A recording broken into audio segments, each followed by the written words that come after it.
ప్రభాస్ పెళ్లి విషయంలో Shyamala Devi clarity. Tollywood most eligible bachelor అంటే అందరికీ గుర్తొచ్చే పేరు రెబల్ స్టార్ ప్రభాస్. 45 ఏళ్లు వచ్చినా ఇప్పటి వరకు పెళ్లి బంధంలోకి అడుగుపెట్టని ఆయనపై ఎప్పటికప్పుడు రూమర్స్ వస్తూనే ఉన్నాయి. ఎంతమంది అమ్మాయిలతో పెళ్లి జరగబోతోందనే వార్తలు వచ్చినా ఏదీ నిజం కాలేదు. తాజాగా దివంగత కృష్ణంరాజు సతీమణి మరియు ప్రభాస్ పెద్దమ్మ శ్యామలాదేవి ద్రాక్షారామం భీమేశ్వర స్వామిని దర్శించుకున్న తర్వాత మీడియాతో మాట్లాడారు. ఆమెను దేవుడిని ఏం కోరుకున్నారు అని అడగగా, మీ అందరికీ తెలిసినదే ప్రభాస్ పెళ్లి గురించే. తప్పకుండా బాబుకు పెళ్లి జరగాలని పార్వతీ పరమేశ్వరులను ప్రార్థించాను అని తెలిపారు. ఈ ఏడాదిలోనే పెళ్లి ఉంటుందా అని అడిగితే, శివుడాజ్ఞ లేనిదే ఏదీ జరగదు. ఆ ఆజ్ఞ కోసం ఎదురు చూస్తున్నాం.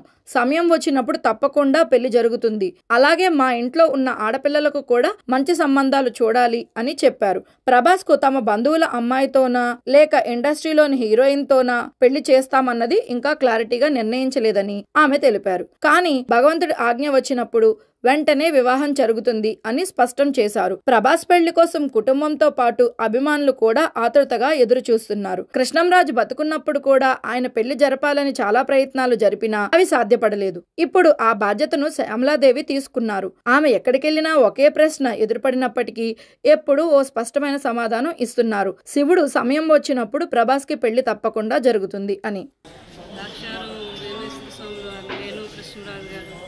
ఎన్నోసార్లు దర్శనం చేసుకున్నాము. ఆయనకి ఎంతో ఇష్టమైన దేవుడు. ప్రాంతంలో ఆయన ఎంపీగా తండ్రి అప్పుడు ఫస్ట్ టైం గెలిపించడం అప్పటి నుంచి కూడా ఎప్పుడు కాకినాడ వచ్చినా వచ్చి ద్రాక్షారం రావటం, భీమేశ్వర స్వామి దర్శనం చేసుకుంటాం, అమ్మవారు శక్తిపీఠం అలా అలవాటు. కానీ నేను ద్రాక్షారం వెళ్ళాలి ఎన్నో సంవత్సరాలు అయిపోయింది. కృష్ణరాజు గారు నేను వెళ్ళలేదని అనుకున్నాను అంతే.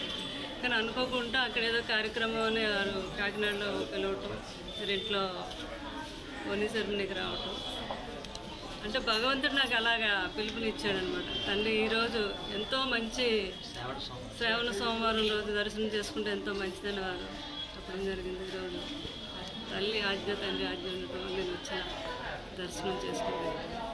అంటే కృష్ణరాజు గారితో రావడం ఎప్పుడు అలవాటు. పెద్దనే రావడం బాధగా ఉన్నా ఇద్దరం కలిసి నేనుగానే వచ్చి ఇంకిద్దరం ఒకటే దర్శనం చేసుకుని చాలా బాగా కనపురాణం అందరికీ తెలిసిందే. మహానుభావుడు ఈ కలియుగంలో ప్రత్యక్షమైన ద్రాక్షారం భీమేశ్వర స్వామి. ఎప్పుడు కూడా కృష్ణరాజు గారి చరిత్ర చెప్పేవారు నాకు.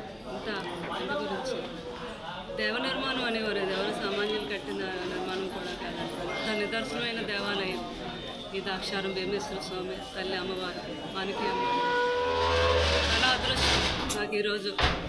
మా ఫ్యామిలీ అందరికీ కూడా ఈరోజు ఆ తండ్రి ఆ తల్లి దర్శనం దొరకటం నేను చేసుకున్న పుణ్యఫలం. చాలా సంతోషంగా. అమ్మ ప్రభాస్ గారు ఆలయంలో అమ్మవారికి, స్వామివారికి ప్రభాస్ కోసం అర్చనలు పూజలు చేసినట్టు చాలా బాగా జరిగింది. అది ఎందుకు చేశారు? అంటే మన కర్తవ్యం ఏంటంటే భగవంతుడికి ఏమి చెప్పక్కర్లేదు. చాగంటి కోటేశ్వరరావు గారు చెప్తారు, మనం భక్తితో ఆయనకి నమస్కరిస్తే నాకు ఏం కావాలి, ఏం చేయాలి అనేది ఆయనకు తెలుసు కాబట్టి ఆయన అన్నీ చేస్తాడు. మనస్ఫూర్తిగా తల్లి కన్నం పెట్టుకున్నాను. ప్రభాస్ గారికి ఏం కావాలని కోరుకున్నారు దేవుని? అది మీ అందరికీ తెలిసిన విషయం. ప్రభాస్ గారు పెళ్లి గురించేగా మీ అందరూ అడిగేది. తప్పకుండా బాబుకి పెళ్లి చేయాలని మాత్రం మనస్ఫూర్తిగా పార్వతీ పరమేశ్వరుని నేను కోరుకున్నాను. ఈ సంవత్సరం చేస్తాను ప్రభాస్ గారికి పెళ్ళండి. అంటే అది శివుడు ఆజ్ఞలో ఎందుకు చేయమైనా కుట్టదంటారు కదా. భగవంతుడు ఆజ్ఞ ఆయన ఎప్పుడు ఏ రోజు అనుకుంటే ఆ రోజు జరుగుతుంది. తప్పకుండా ఆ శుభ సమయం వస్తుంది. అలాగే మా పిల్లలు, ఆడపిల్లలు ఉన్నారు, వాళ్ళకి కూడా ఆ తండ్రి మంచి సంబంధాలు చేస్తారు. అంటే ప్రభాస్ గారికి మీ ఫ్యామిలీ కుటుంబంలోనే మ్యారేజ్ చేస్తారు, బయట ఏమన్నా సినిమా హీరోయిన్లు ఎవరున్నా? అది తెలియదు నాకైతే. అది మాత్రం పెళ్లి మాత్రం జరుగుతుంది. అది పెళ్లి మాత్రం జరుగుతుంది. భగవద్ రాజ్యం అంతా. చాలా సంతోషం. Thank you madam.